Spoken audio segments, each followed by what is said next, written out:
రండి మేడం, కూర్చోండి.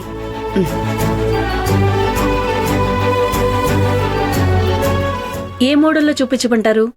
కాస్ట్లీ.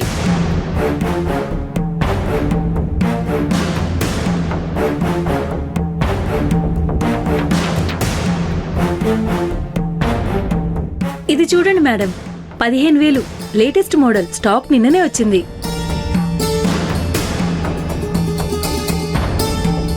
మీ షాప్ లో కాస్ట్లీ అంటే ఇదేనా? అదేంటి, ₹1,00,000 చీర కూడా ఉంది కదా, అది చూపించచ్చు కదా. అమ్మా, మనం కొంటుంది నల్లపూసల ఫంక్షన్ కమ్మా, పెళ్లికి కాదు. ఆగవే, నా కోడలు నెలకి 75,000 సంపాదిస్తుంది. తను సంపాదించింది మొత్తం తెచ్చి నా చేతుల్లో పెడుతుంది. అలాంటి కోడలి కోసం కనీసం 10,000 రూపాయల చీర కూడా కొనిపెట్టలేనా? ఇంచుమించు ఒక 10,000లో చూపించండి. అలాగే మేడం, అది చూపించు.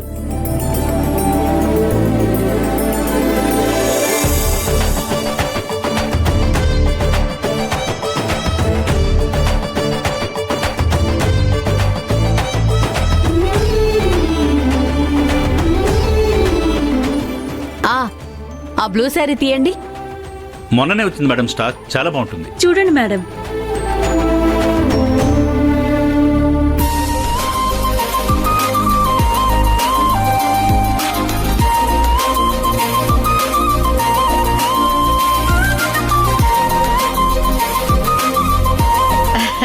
త్రిపుర, ఈ చీర బాగుంది కదూ? ఇది బాగుంది, ఇది ప్యాక్ చేయండి. మంచి చాయిస్ మేడం. ముందు రేట్ ఎంతో చెప్పండి. Just 12,000 madam. ఏంటి, ఇది 12,000? 5,000కి ఇవ్వండి.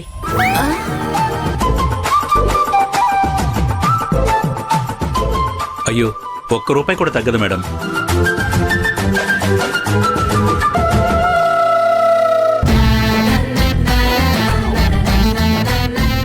చూడండి, నా కోడలు కూడా గార్మెంట్ కంపెనీలో మేనేజర్.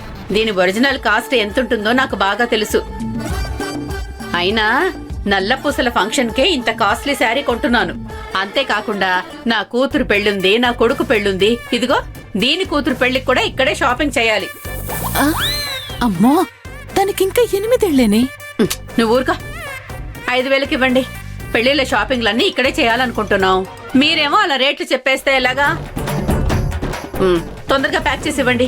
మా ఇంట్లో అసలే షుగర్ పేషెంట్లు ఉన్నారు. నేను త్వరగా వెళ్ళాలి. 5,000కి రాదు మేడం. ఇంకోసారి వచ్చినప్పుడు మీరు చెప్పిన రేటుకే కొంటాం గానీ ఈసారికి మాత్రం డిస్కౌంట్ చేసి 5,000కి ఇచ్చేయండి. ప్యాక్ చేయండి. సరే, ప్యాక్ చేయి. Okay sir. రండి మేడం, బిల్ కౌంటర్ దగ్గరికి. నువ్వు చాలా గ్రేట్ అమ్మా. 12,000 చీరని నువ్వు 5,000కి కొన్నావు. బేరం ఆడకపోతే బ్రతకడం కష్టం. పైసా పైసా కూడబెడితేనే జీవితం బాగుంటుంది. కోడలికి చీర కొనడానికి ఇంత కష్టపడిన ఏకైక అత్తగా నిలిచిపోయావమ్మా. కాని ఇది కొంచెం ఓవర్ అనిపించింది. ఒక్కరోజైనా నాకోసం ఒక చీర కొన్నావా? నీ గుర్తులేదనుకుంటా. నీకోసం కూడా ఇలాగే బేరాలాడి ఎన్నో కొన్నాను. వాటన్నిటిని పట్టుకుపోయి ఒట్టి చేతులతో వచ్చావు.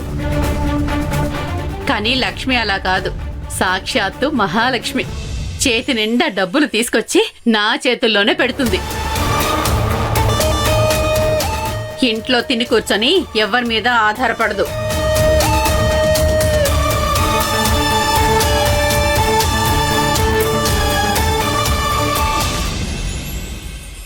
సుమిత్రా, సుమిత్రా, వస్తున్నానక్క.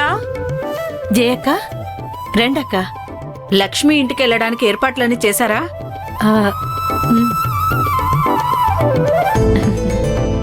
భద్రావతి నాకు కూడా ఫోన్ చేసింది. నల్లపూసల ఫంక్షన్ కి తప్పకుండా రావాలని మనస్ఫూర్తిగా పిలిచింది. ఓ,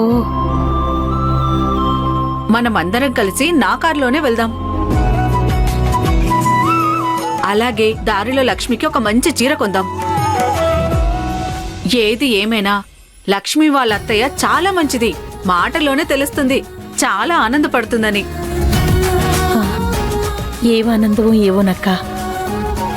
మేం కోటీశ్వర్లం కాదని తెలిసిన రోజు ఆ ఆనందమంతా మాయమైపోతుంది.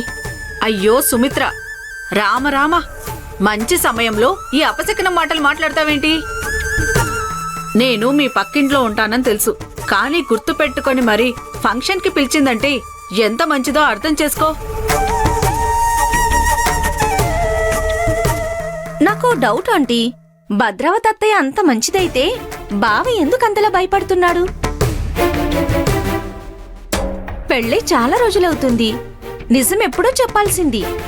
ఇంతలా టెన్షన్ పడాల్సిన అవసరమేముంది? నిఖిల చెప్పింది కూడా కరెక్టే. లక్ష్మి వాళ్ళ అత్తయ్య మనం అనుకున్నంత మంచిది కాదేమో. డబ్బు కోసం అలా నటిస్తుందేమో అనిపిస్తుంది.